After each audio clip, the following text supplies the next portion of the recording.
Hello, Chris Academy. Dr. Shell here, and I'm glad that we could have a little time to do chapel in our classrooms. And I hope you enjoyed that song that we sang together. And uh, you know, November is here, and Thanksgiving is right on the horizon. And I'm so excited. This is the time of year we also collect up those Christmas boxes that we pass on all the blessings that we have. And in my family, maybe your family, do you have Thanksgiving traditions?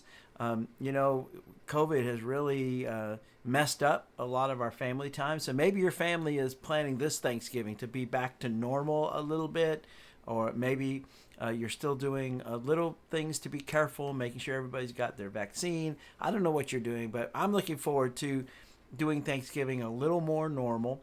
And one of the things that my family does at Thanksgiving that I just think it just drives me crazy is that we have this wonderful Thanksgiving dinner, and after we eat, we're watching a little football and everybody's talking and visiting. And I don't know about your family, but a lot of times the kids and the maybe and some of their parents will play board games together, and we play little silly holiday games.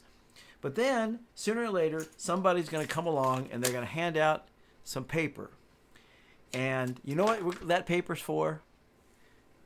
Things you want for Christmas, because we come from different parts of the country. And so when we get together and we know we're going to see each other for Christmas time, we exchange names. And then you write on this paper things that you want for Christmas.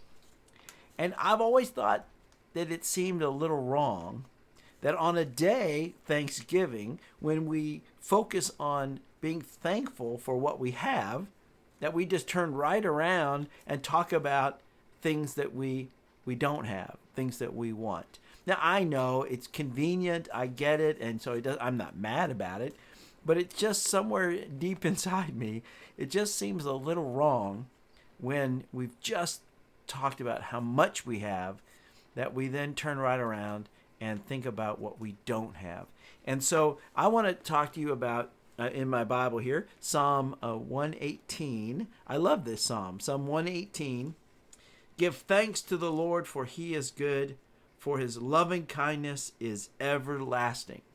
And if you go down a little further in that psalm, down here to Psalm 118, verse 24, it says, "This is the day which the Lord has made. Let us be glad and rejoice in it." Amen.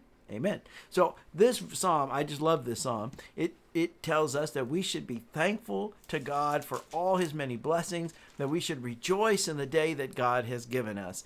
And I ran across a little poem that I want to share with you, and I'm going to send it to your teachers, and you guys, maybe you could put it on the board. Maybe you could learn to recite it. I don't know. And it made me think about these right here. Oh, yeah. Do you like donuts?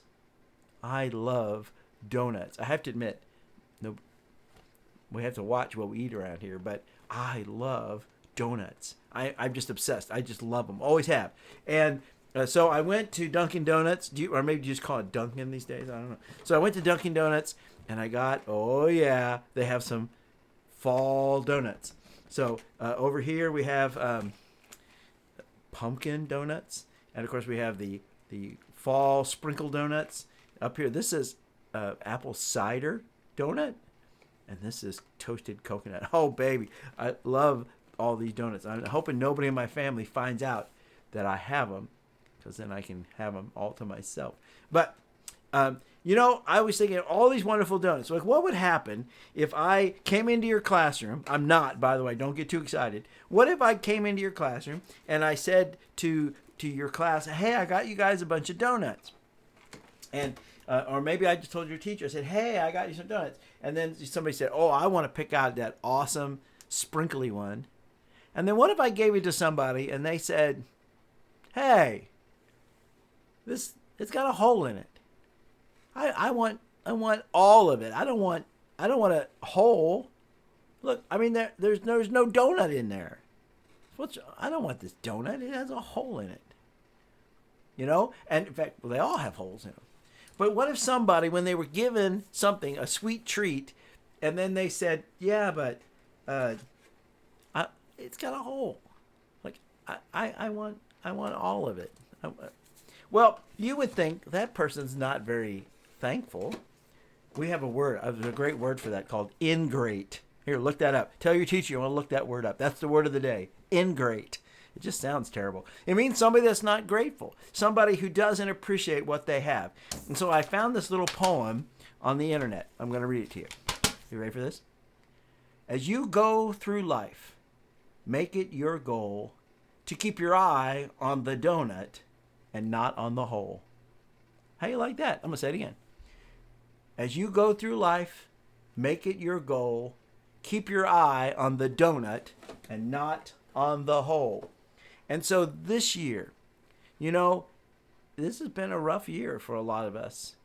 And things didn't go and they're still not sort of the way you would want them to be, maybe. And there may be family members that you've lost and things that you're not going to be able to see, maybe some cousins or whatever. There's still, everything's not right. It would be really important for us to listen to Psalm 118. Give thanks to the Lord, for he is good, and his loving kindness endures forever. And we should focus on the donut. Focus on what we do have and not what we're lacking, what we're missing, the things we'd like to have. We need to learn to really be thankful for all of God's wonderful gifts. So, that's our lesson for today. I want you to really focus on the things that you have and not what's missing. And be thankful for those many good gifts. So I am going to sign off. And I don't know which, I think, you know what? I think I have to try this apple cider donut. That just sounds fantastic. All right. Well, God bless you. And I will see you next week in the chapel. Oh, this is so good. Oh, this is, oh, apple cider donut. Man, that's so good. Too bad you can't have any. Oh, man. Don't be looking at what you don't have. Think about what you do have.